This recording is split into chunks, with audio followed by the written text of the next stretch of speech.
valor de la carga no puede ser superior al del cotizante. Y es una relación proporcional. Y por ende, el legislador cumple en la ley un factor de diferenciación. Y por ende, deja abierto el debate sobre los otros dos elementos, edad y sexo. Y aquí claramente los elementos de edad o sexo deben ser entendidos en una lógica de categoría sospechosa en donde uno debe tener un escrutinio más estricto para su análisis. Y por ello, veamos exactamente la ley. Aquí lo que dice la ley es que la superintendencia fijará mediante instrucciones de general aplicación la estructura de tablas de factores, estableciendo tipo de beneficiarios según sexo y condición de cotizante o carga. Y después, ¿cuál es el punto esencial? El punto esencial es que las ISAPRES al interior de esa tabla son libres para determinar los factores de cada tabla que emplee. Entonces, aquí nos encontramos frente técnicamente a una reserva legal negativa. ¿Y por qué negativa? Porque esto no es más que la determinación del artículo 19, número 2. Ni la ley ni autoridad alguna podrán establecer diferencia arbitraria. Eso es una reserva legal negativa. ¿Admite colaboración reglamentaria? Sí, pero es la más estricta de todas, la más compleja de todas. Y por ende, el examen debe ser el más complejo de todos para que no redunde en una limitación o afectación esencial de un derecho. Y en este punto no deja de sorprender realmente la determinación del factor por edad. ¿Qué fue lo que hizo el legislador? Lo que hizo el legislador fue precisar un criterio claro para los menores de 2 años, precisar un criterio claro para los mayores de 80 años y precisar un criterio variable entre los 2 y los 80 años. ¿Y quién lo determina?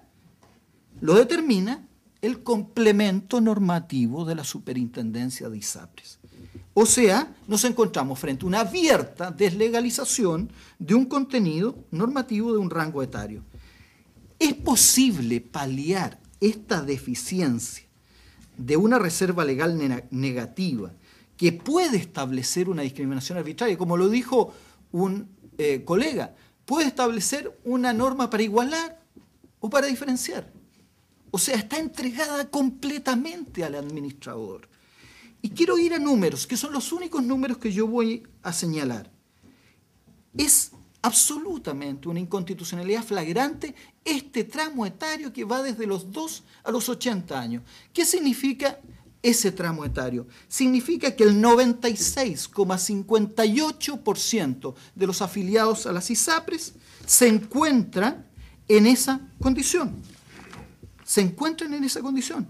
Y si uno excluye a los menores de 2 años que no tienen la capacidad fundamental para determinar su rango de elección, el artículo 38 ter solo regula el 0,62% de la suerte de los afiliados a las ISAPRES, abandonando el complemento, o sea, toda la norma a la determinación de la Superintendencia hoy de Salud.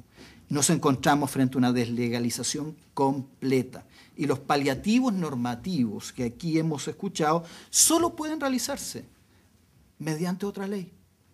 Es otra ley la que debe resolver este punto y en eso estamos de acuerdo con muchos de los colegas que han intervenido.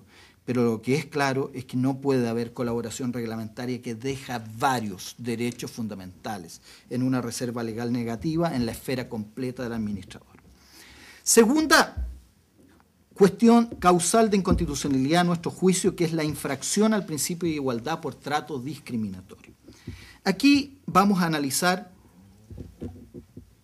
y nos vamos a basar en el artículo 19, número 2 de la Constitución y en el artículo 26 del Pacto Internacional de Derechos Civiles y Políticos.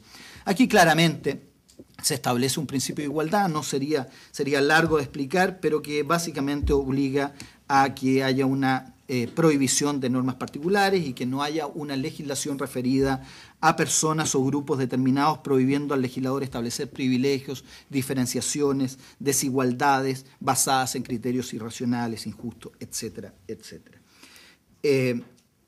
Veamos el examen del artículo 38 ter una vez más. Aquí las ISAPRES han argumentado en torno a que lo que está en juego es el riesgo. Eso justifica la discriminación y la distinción por ahora, la distinción relativa a edad y sexo. El riesgo. ¿Pero qué es el riesgo?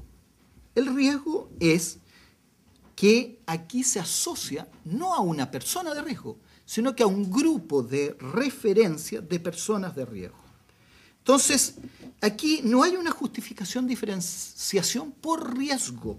Lo que hay es categorías de personas según edad o sexo, incluyendo en ella determinadas personas que deben soportar un plan más caro independientemente de si ellas se encuentran o no en una situación de riesgo objetivo.